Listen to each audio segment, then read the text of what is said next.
Hello guys and welcome back to in our classes. तो एक बार फिर से स्वागत है आपका गाइस। आज के लेक्चर में हम कवर करने वाले हैं बहुत ही ज़्यादा इंपॉर्टेंट टॉपिक जो कि काफ़ी कंफ्यूजिंग भी है। तो आज का टॉपिक है अबाउट ह्यूमिडिटी। तो देखिए अब बात करेंगे हम कि आखिरकार ह्यूमिडिटी क्या होता है, उसके टाइप्स क्या होते हैं और किस तरीके से हम इसे याद कर सकते हैं, क्योंकि बहुत बार कंफ्यूजिंग होता है कि रिलेटिव ह्यूमिडिटी क्या है, स्पेसिफिक क्या है, एब्सोल्यूट क्या है। इनमें बहुत ज़्यादा कंफ्यूजन है। तो इस लेक्चर के बाद सारे के सारे कंफ्यूजन गाइस बहुत अच्छे से क्लियर होने वाली है। तो चलिए बात करते हैं लेक्चर के बारे में। सबसे पहले बात करेंगे ह्यूमिडिटी के बारे में। देखो ह्यूमिडिटी क्या है। ह्यूमिडिटी यानी कि ह्यूमिड यानी कि कितनी उसमें नमी है। ठीक है। ह्यूमिडिटी क्या है कि एटमॉस्फेयर में या फिर एयर में कितना वाटर कंटेंट प्रेजेंट है, उसी को हम क्या बोलते हैं, ह्यूमिडिटी। यानी the presence of the water vapour in the atmosphere और air, that is known as humidity. Okay. अब देखो जैसे जैसे टेम्परेचर इंक्रीज करता है, ठीक है, टेम्परेचर क्या कर रहा है, इंक्रीज कर रहा है। टेम्परेचर इंक्रीज करेगा तो ह्यूमिडिटी भी इंक्रीज करेगी। क्यों? क्योंकि फॉर एग्जांपल यहाँ पे क्या है, वाटर है। फिर यहाँ पे क्या है, वाटर है। अब टेम्परेचर इंक्रीज कर रहा है, जैसे जैसे टेम्परेचर इंक्रीज करेगा तो क्या हो जाएगा, उसके कारण वेपराइजेशन इंक्रीज हो जाएगी। ठीक है, इवेपोरेशन होगा, जो पानी है वो क्या करने लग जाएगा, वेपर्स में कन्वर्ट हो जाएगा। वेपर्स में कन्वर्ट हो जाएगा तो वहां पे किस फेज में एंटर कर जाएगा, वो मेनली एटमॉस्फेयर में एंटर कर जाएगा। क्लियर? एटमॉस्फेयर में एंटर कर जाएगा अगर वाटर, तो उस वही तो है कि the presence of the water vapour in the atmosphere, और वो जब बहुत ज़्यादा हो जाए तो ह्यूमिड कंडीशन आ जाती है, यानी बहुत ज़्यादा नमी आ जाती है। जैसे हम देखते हैं ना कि कई बार बहुत चिपचिपी, मतलब ऐसे चिपचिपी सी स्किन हो जाती है, बहुत पानी वगैरह, तो वो क्या है, ह्यूमिडिटी। कि बहुत ज़्यादा जब पानी की प्रेजेंस बहुत ज़्यादा होती है एटमॉस्फेयर में या फिर एयर में, तो उस कंडीशन को हम क्या बोलते हैं कि काफ़ी ह्यूमिड कंडीशन है। तो चलो आगे बात करते हैं। तो हम इस बात से कह सकते हैं कि जितना ज़्यादा टेम्परेचर होगा, ठीक है, क्या बोल सकते हैं कि जितना ज़्यादा टेम्परेचर होगा उतनी ज़्यादा क्या होगी, ह्यूमिडिटी होगी। यानी कि temperature is directly proportional to humidity. Clear? पहली बात तो ये क्लियर होगी। उसके बाद देखो जहाँ पे जितनी ज़्यादा, यानी कि जितना ज़्यादा गर्मी होगी, जहाँ पे जो हॉट प्लेसेस हैं, जहाँ पे बहुत ज़्यादा सोलर रेडिएशंस आती हैं, वहाँ पे उतनी ज़्यादा ह्यूमिडिटी होगी। और जितना जितना ज़्यादा कोल्ड प्लेसेस होंगे वहाँ पे ह्यूमिडिटी उतनी कम होगी। क्यों? क्योंकि जो इवेपोरेशन का रेट होता है वहाँ पे वो लो हो जाएगा। लो होने के कारण क्या है, ह्यूमिडिटी इतनी ज़्यादा नहीं होगी। ठीक है। और उसी को हम यूज़ करते हैं मेनली वेदर फोरकास्टिंग में। अब आगे इस वेदर फोरकास्टिंग के बारे में बात करेंगे। क्लियर? तो सबसे पहले हमें क्लियर हुआ कि ह्यूमिडिटी क्या होती है। देखो गाइस, सिंपल सी बात है बिल्कुल कि वाटर वेपर कितना प्रेजेंट है एयर के अंदर, एयर के अंदर या एटमॉस्फेयर के अंदर कितना वाटर वेपर प्रेजेंट है, उसी को हम बोलते हैं ह्यूमिडिटी। ठीक है। टेम्परेचर की क्या होती है, ये डायरेक्टली प्रोपोर्शनल होती है। टेम्परेचर जितना ज़्यादा होगा यानी उतना ज़्यादा इवेपोरेशन होगा, जितना ज़्यादा इवेपोरेशन होगा उतने ज़्यादा वेपर्स बनेंगे, जितने ज़्यादा वेपर्स बनेंगे वो एटमॉस्फेयर में एंटर करेंगे, और अगर वो एटमॉस्फेयर में एंटर कर रहे हैं, ज़्यादा वेपर्स एंटर कर रहे हैं, तो उतनी ज़्यादा ह्यूमिडिटी इंक्रीज कर जाएगी। तो इस वजह से जो टेम्परेचर होता है वो डायरेक्टली प्रोपोर्शनल होगा ह्यूमिडिटी के। अब नेक्स्ट बात करते हैं। देखो कई बार हम ऑब्जर्व करते हैं, फॉर एग्जांपल कि घर में है, बाथरूम है, जब हम नहा के निकलते हैं ना, इतने में कपड़े पहनते हैं, तब तक भी क्या होता है कि इतना पसीना आ जाता है, वो वापस नहाया धोया जितनी कूलिंग होती है वो सारे की सारी गायब हो जाती है। ठीक है।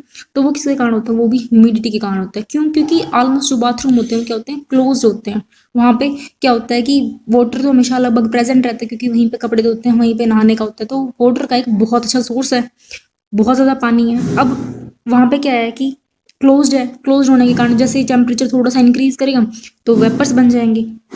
ठीक, वेपर्स बन जाएंगे। तो उसी कारण क्या होता है कि बाथरूम में हम देखते हैं कि बहुत जल्दी, मतलब एक ह्यूमिड कंडीशन होती है वहाँ पे। ठीक है। उसके बाद मॉइस्चर तो इंक्रीज करेगा ही। मॉइस्चर का मतलब क्या है, नमी। फॉर एग्जाम्पल क्या है कि जितना ज़्यादा, वही वापस बात रिपीट है गैस, कि जितना ज़्यादा टेम्परेचर इंक्रीज करेगा उतना ही ज़्यादा क्या हो जाएगा, वाटर कंटेंट एंटर कर जाएगा एटमॉस्फेयर के अंदर। तीसरी चीज़ अगर बात करें तो देखो कई बार हम ऑब्जर्व करते हैं कि जो इलेक्ट्रॉनिक्स वगैरह के इक्विपमेंट होते हैं ना, वो भी इसीलिए ख़राब हो जाते हैं क्योंकि ह्यूमिडिटी उनके अंदर बहुत ज़्यादा पानी के कारण। नेक्स्ट अगर बोलते हैं ना कि हम बोलते हैं ना कि जो कूलर वगैरह होते हैं या फिर एसी वगैरह होते हैं वो बाहर से हवा खींचते हैं। ठीक। और अगर हम कंप्लीट क्लोज्ड रूम रख देंगे ना तो बिल्कुल ऐसे चिपचिपी कंडीशन हो जाएगी। क्यों? क्योंकि उसके कारण ह्यूमिडिटी इंक्रीज कर रही है, वो बाहर से एयर नहीं ले पा रहे हैं, और खुद उनके अंदर क्या है कि भाई उनके अंदर पंप लगा हुआ है जिससे पानी आ रहा है, तो वाटर क्या हो जाएगा, वाटर का जो कंटेंट होगा वो एटमॉस्फेयर के अंदर इंक्रीज कर जाता है उस क्लोज्ड रूम के अंदर, जिसके कारण क्या होती है, हमें चिपचिपी सी स्किन फील होती है कि गेट खोल दो यार, तो वो क्या है, उसका एक एग्जाम्पल है जो हम ऑब्जर्व करते हैं। उसके अलावा देखो बहुत ज़्यादा ह्यूमिड कंडीशन हो जाती है, जैसे कि हमारे जो बुजुर्ग लोग हैं वो पहले ही बताते हैं कि आज तो बारिश होगी, कैसे पता चल रहा है, इतनी ज़्यादा गर्मी हो रही है। जितनी ज़्यादा गर्मी होती है, अब जितनी ज़्यादा गर्मी होगी उसके कारण क्या है, उतना ज़्यादा वेपराइजेशन का रेट इंक्रीज करते हैं। इवेपोरेशन या फिर इवेपो ट्रांसपोरेशन उतना ही ज़्यादा होगा, ठीक है। अब इवेपोरेशन ज़्यादा हो रहा है, इवेपो ट्रांसपिरेशन ज़्यादा हो रहा है, तो उसके कारण क्या हो गया, वाटर वेपर ज़्यादा एंटर कर गया एटमोसफेयर में। वाटर वेपर ज़्यादा एंटर कर गया एटमोसफेयर में, यानी कि ह्यूमिडिटी जो है वो बहुत ज़्यादा इंक्रीज कर गई। और ह्यूमिडिटी इंक्रीज कर रही है, इसका मतलब वो नीचे भी आएगी, वो कंडेंस भी होगी। वो जितनी जल्दी कंडेंस होगी इतना जल्दी क्या हो जाएगा, ट्रेन आ जाएगी। तो उसी के कारण क्या होता है कि बोलते हैं कि आज तो बहुत नमी हो रखी है, बहुत चिपचिपी हो रखी है, बहुत ज़्यादा गर्मी हो रखी है, अब तो पक्का बारिश होगी। तो ये क्या है, फिनोमेना एक दूसरे से कोरिलेटेड है गाइस, ठीक है। नेक्स्ट हम बात करते हैं, देखो जितना ज़्यादा हम ऑब्जर्व करेंगे ना उतना ही ज़्यादा सीखने को मिलेगा। तो बात करते हैं, देखो फैक्टर्स क्या क्या हैं। फैक्टर्स में फर्स्ट आ जाता है ज्योग्राफिकल एरिया। ज्योग्राफिकल एरिया बहुत इंपॉर्टेंट है, क्योंकि एरिया से पता चलेगा कि वहाँ पे कितनी ज़्यादा ह्यूमिडिटी है। पहली बात तो ये होगी कि कोल्ड प्लेस है या फिर वो हॉट प्लेस है, ठीक है। जितना ज़्यादा टेम्परेचर होगा ह्यूमिडिटी उतनी ज़्यादा होगी। कोल्ड प्लेस है, टेम्परेचर कम है, तो ह्यूमिडिटी कम होगी, क्योंकि रेट ऑफ इवेपोरेशन कम होगा। क्लियर। दूसरी बात क्या जाती है, दूसरी बात यह आ जाती है कि वहाँ पे लैंड एरिया कितना है और वाटर का एरिया कितना है, ठीक है। अगर वहाँ पे लैंड एरिया ज़्यादा है यानी कि ह्यूमिडिटी कम होगी, ऑब्वियसली सी बात है। क्यों, वो इसीलिए कम होगी क्योंकि पानी नहीं है, पानी नहीं है तो इवेपोरेट करेगा क्या। दूसरी बात, वाटर ज़्यादा होएगा तो ह्यूमिडिटी क्या होएगी, इंक्रीज करेगी, ठीक है। और अगर लैंड एरिया होगा तो ह्यूमिडिटी डिक्रीज करेगी।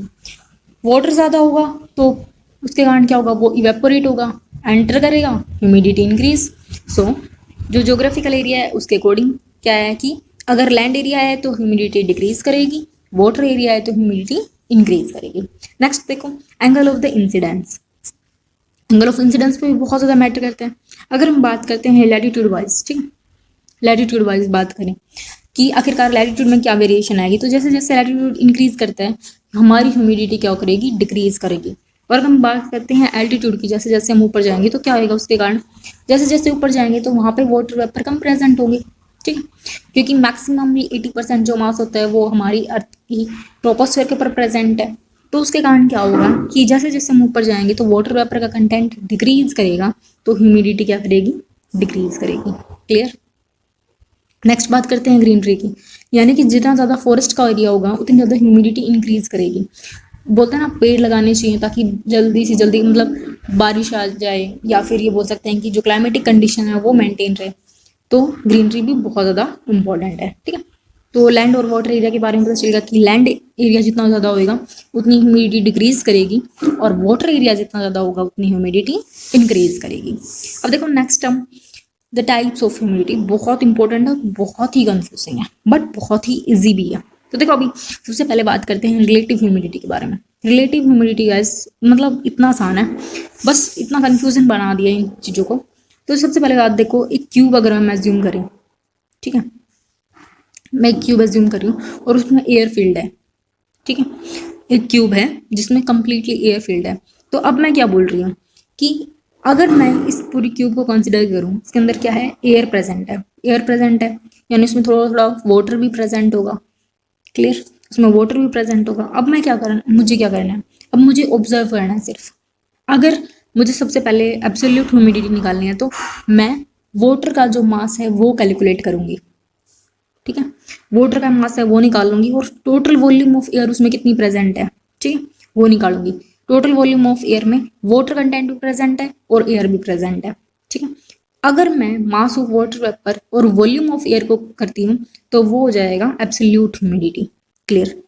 अब मैं क्या कर रही हूँ कि अब मैं यहाँ पे सिर्फ मास ऑफ वाटर वेपर ले रही हूँ और मैं टोटल मास ले रही हूँ सैंपल का, ठीक है। सैंपल का मास यानी कि क्या, सैंपल का मास यानी कि मैं यहाँ पे ले रही हूँ मास ऑफ एयर, कि एयर का मास कितना है, तो वो क्या हो जाएगा, मेरा स्पेसिफिक ह्यूमिडिटी आ जाएगा। अगर वॉल्यूम कंसिडर कर रही हूँ तो एब्सोल्यूटली, यानी कि सब कुछ मैंने ले लिया, कंप्लीट वॉल्यूम ले ली, तो वो मेरी हो जाएगी absolute humidity.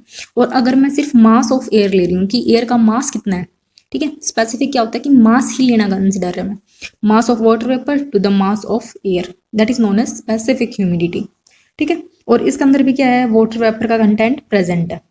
Next relative humidity. अगर रिलेटिव ह्यूमिडिटी की बात करें तो कि वाटर कंटेंट कितना प्रेजेंट है इसमें, यानी कि वाटर वेपर कितना प्रेजेंट है, और मैक्सिमम इस एक क्यूब के अंदर कितना वाटर वेपर आ सकता है। ठीक है, मैक्सिमम अमाउंट तक किस हद तक वाटर आ सकता है। फॉर एग्जांपल कि यहाँ पे क्या है कि 100 वाटर वेपर आ सकते हैं, बट यहाँ पे क्या है कि सिर्फ 10 वाटर वेपर यहाँ पे प्रेजेंट है। क्लियर, 10 है, तो ये इसकी रिलेटिव ह्यूमिडिटी क्या हो जाएगी, 10/100। ठीक है, मल्टीप्लाई 100। क्लियर, सो मैं इसको इरेज कर देती हूँ। यानी रिलेटिव ह्यूमिडिटी क्या हो जाएगी, रिलेटिव ह्यूमिडिटी हो जाएगी 10/100 इंटू 100, यानी कि 10%। क्लियर, इसी तरीके से हम क्या करते हैं, रिलेटिव ह्यूमिडिटी कैलकुलेट करते हैं। नेक्स्ट बात करते हैं, देखो मिक्सिंग रेशो की। मिक्सिंग रेशो के अंदर और स्पेसिफिक ह्यूमिडिटी के अंदर थोड़ा सा डिफरेंस है। क्या, मिक्सिंग रेशो क्या बोलता है, मास, यहाँ पे भी वाटर वेपर का मास ले रहे हैं, बट यहाँ पे किसकी प्रेजेंस में ले रहे हैं, किसके उसमें ले रहे हैं, यहाँ पे लेंगे मास ऑफ ड्राई एयर, यानी कि वाटर वेपर का मास यहाँ से लेस कर देंगे, तो वो क्या हो जाएगी, हमारी मिक्सिंग रेशो आ जाएगी। क्लियर, सबसे पहले बात की एब्सोल्यूट ह्यूमिडिटी के बारे में। एब्सोल्यूट यानी कि सब कुछ लेना है, सब कुछ लेना है, यानी कि जो क्यूब है उसके अंदर कितना वाटर वेपर प्रेजेंट है to the volume of the air, कितनी वॉल्यूम उसमें प्रेजेंट है एयर की, उसे हम बोलेंगे absolute humidity. Second specific, specific यानी सिर्फ मास और मास लेंगे। मास यानी कि वाटर वेपर का कितना मास है और टोटल एयर का कितना मास है, मास ऑफ द सैंपल, यानी कि सैंपल यानी कि एयर का मास भी और वाटर का मास भी। ठीक, दोनों को कंसिडर करेंगे। तीसरा रिलेटिव ह्यूमिडिटी। रिलेटिव का मतलब ही क्या होता है, रिलेशन, इसके रिलेशन में ये कितना है। ठीक है, जैसे हमारे रिलेटिव होते हैं, उसी तरीके से क्या है कि वाटर वेपर का मास कितना है और मैक्सिमम किस हद तक मास इसमें वाटर वेपर कितना आ सकता है मैक्सिमम, उसे हम क्या बोलेंगे, रिलेटिव ह्यूमिडिटी बोलेंगे। ठीक है, उसके बाद है मिक्सिंग रेशो। मिक्सिंग रेशो क्या बोलता है, मिक्सिंग रेशो बोलता है कि मास ऑफ वाटर वेपर ही लेना है, बट हम कंसिडर करेंगे कि ड्राई एयर का कितना मास है, उसे हम बोलेंगे मिक्सिंग रेशियो। क्लियर हो गया। नेक्स्ट हम देखेंगे, देखो ये भी बहुत इंपॉर्टेंट है कि रिलेटिव ह्यूमिडिटी किस तरीके से वेरिएट करती है, किस तरीके से उनके अंदर वेरिएशन आ रहा है। देखो जैसे जैसे टेम्परेचर इंक्रीज कर रहे हैं, मैंने आपको बताया कि जैसे जैसे टेम्परेचर इंक्रीज करेगा ना गाइस, ह्यूमिडिटी इंक्रीज करेगी, बट जैसे जैसे टेम्परेचर इंक्रीज करेगा रिलेटिव ह्यूमिडिटी डिक्रीज करेगी। क्या बोला, टेम्परेचर इंक्रीज कर रहा है, टेम्परेचर इंक्रीज करेगा तो ह्यूमिडिटी जो है वो इंक्रीज करेगी, और जो रिलेटिव ह्यूमिडिटी है वो क्या करेगी, डिक्रीज करेगी। अब ऐसा क्यों, वो ऐसा इसीलिए हो रहा है क्योंकि जैसे जैसे टेम्परेचर इंक्रीज कर रही है, यहाँ पे मेरा टेम्परेचर क्या है 10 डिग्री सेल्सियस है। ठीक है, फॉर एग्जाम्पल यहाँ पे मेरी जो रिलेटिव ह्यूमिडिटी है वो 100% है, यानी कि जो एयर का पार्सल मैं कंसिडर कर रही हूँ, ठीक है, उसके अंदर मैक्सिमम कंटेंट जितना वाटर वेपर आ सकता है उसमें उतना ही प्रेजेंट है। अब क्या हुआ, मैंने टेम्परेचर इंक्रीज कर दिया। अब हमें पता है कि जैसे जैसे हम टेम्परेचर इंक्रीज करते हैं क्या हो जाएगा, एक्सपेंड करेगा, जो एयर पार्सल है वो एक्सपेंड करेगा। एक्सपेंड करने के कारण क्या हो जाएगा कि अब वो जितना वाटर वेपर कंटेन कर रहा था उससे ज़्यादा वो कंसिस्ट कर सकता है, लेकिन वाटर वेपर का अमाउंट तो हमारे पास फिक्स है ना। समझ रही हो क्या, कि वाटर वेपर का अमाउंट तो हमारे पास फिक्स है। फॉर एग्जाम्पल मैंने क्या बोला, एक छोटा बैग है और उसके अंदर 5 टॉफी आ सकती हैं। ठीक है, एक छोटा सा बैग है उसके अंदर 5 टॉफी आ सकती हैं और 5 ही टॉफी उसमें प्रेजेंट है, यानी उसकी रिलेटिव ह्यूमिडिटी कितनी होगी, 100% होगी। क्लियर, अब मैंने क्या किया, मैंने उस बैग को थोड़ा सा बड़ा कर दिया, तो बैग थोड़ा बड़ा हो गया। अब उसके अंदर 5 नहीं बल्कि 7 टॉफी आ सकती हैं। ठीक है, तो अब क्या हो जाएगा, लेकिन उसके अंदर है तो भी 5 टॉफी, लेकिन उसके अंदर कितनी टॉफी आ सकती हैं, 7 टॉफी आ सकते हैं। ठीक, अब मैंने उसे थोड़ा और बड़ा कर दिया, अब वो कितना हो गया, उसके अंदर है तो 5 टॉफी, लेकिन उसके अंदर कितनी आ सकती हैं, 10 टॉफी आ सकती हैं।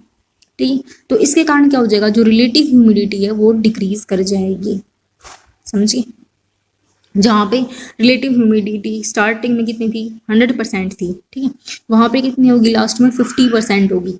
तो इसी तरीके से क्या है, जो रिलेटिव ह्यूमिडिटी है वो टेम्परेचर के साथ क्या करेगी, डिक्रीज करेगी। क्लियर हो गया आपको कि जो टेम्परेचर अगर इंक्रीज कर रहा है तो ह्यूमिडिटी जो है वो इंक्रीज करेगी, बट रिलेटिव ह्यूमिडिटी क्या करेगी, डिक्रीज करेगी।